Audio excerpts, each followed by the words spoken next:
Now, since Newton and Einstein, we know that Aristotle's laws of motion are in fact wrong. All the same, Aristotle managed to devise an intuitive set of rules that appeared to describe motion correctly, as far as he was concerned. And it is very important that we understand where that came from.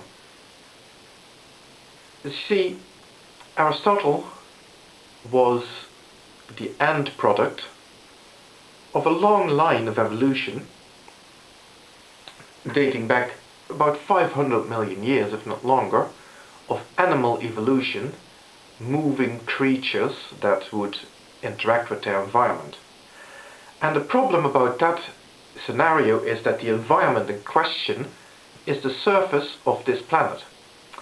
And the surface of this planet is dominated by two forces that are a little bit unusual in the rest of the universe.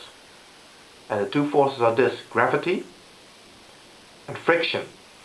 Now, gravity, of course, is not that unusual in the universe, but gravity in a fixed frame of motion is. You see, in the outside universe, things tend to be in free fall, essentially.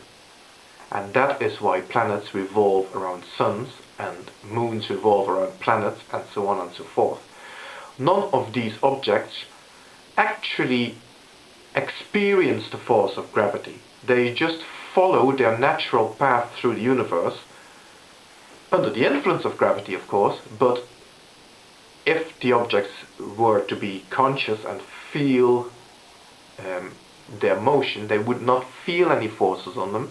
They would consider themselves to be in free fall. But here on the surface of this planet, we feel gravity pulling us down all the time because we are stationary. At least we appear to be stationary compared to the surface of the planet. So that's the first thing, gravity. And of course, friction is something that is almost unheard of in the outside universe. But over here, it completely dominates how we perceive motion. In a world dominated by friction, things tend to stand still if they are left unperturbed. And that is what Aristotle observed. And also then, if you see something that is in motion, then it must have been pushed by a force. And that is again what Aristotle observed. But this is then something that, because we have evolved to successfully live on the surface of this planet, that would be our intuitive understanding of how motion works. As wrong as it is, it would be the most successful for the survival of our genes. So we have this innate model of reality, and that causes further problems. You see, in a world where the only way something can get into motion is by being pushed, there has to be a pusher. And that is how we evolved a model of the world that is centered on the concept of an agent. And an agent is the focus of the cause of change. And that is when our innate concepts incorporated the idea of cause. A lot of people, I've observed, a lot of people perceive it as being self-evident that the universe contains something called cause and effect. And actually that is incorrect. Look at the laws of physics. Look at, for example, Newton's laws of motion, or even Einstein's. There is no such thing in those laws that we would recognize as cause, and nothing called effect either. Basically what these laws describe are relationships between masses and velocities and so on and so forth. But there's nothing that's in those laws of physics that says this event causes that event. In actual fact, you could look at the laws of physics and you wouldn't be able to tell from looking at them closely whether they were running backwards or forwards. And that, of course, opens another interesting can of worms. Think about this.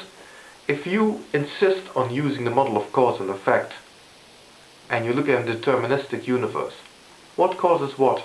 Does the past cause the future or the other way around?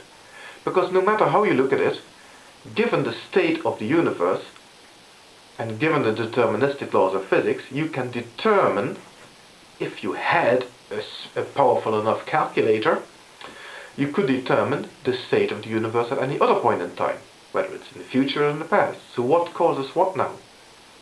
Makes no sense. Cause is a concept that only makes sense in the light of an agent. Cause is the product of an agent, and the effect is what the agent makes happen.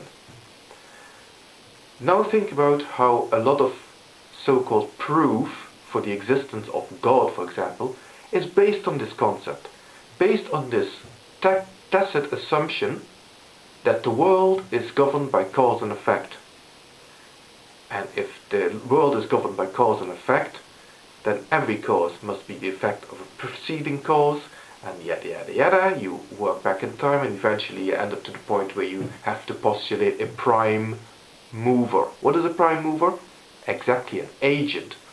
But an agent, again, is only our innate evolutionary concept of how the world works, and we know that that is based on basically Aristotelian intuitions that are wrong.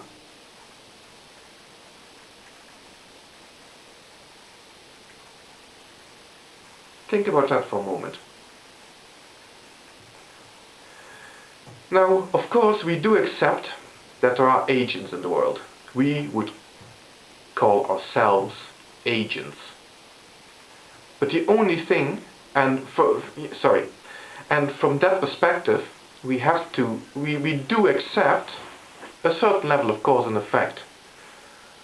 But all that points to is an agent's expression of will and their actions in the world as a result of that. Now, basically then, if we're talking about cause and effect, we're talking about a chain of events at the start of which we would expect an agent. If not, we're not really talking about cause and effect. Of course we can talk about what causes an earthquake, but what we're really doing there is we're using sloppy language. And if you can rephrase that question, what causes something or other,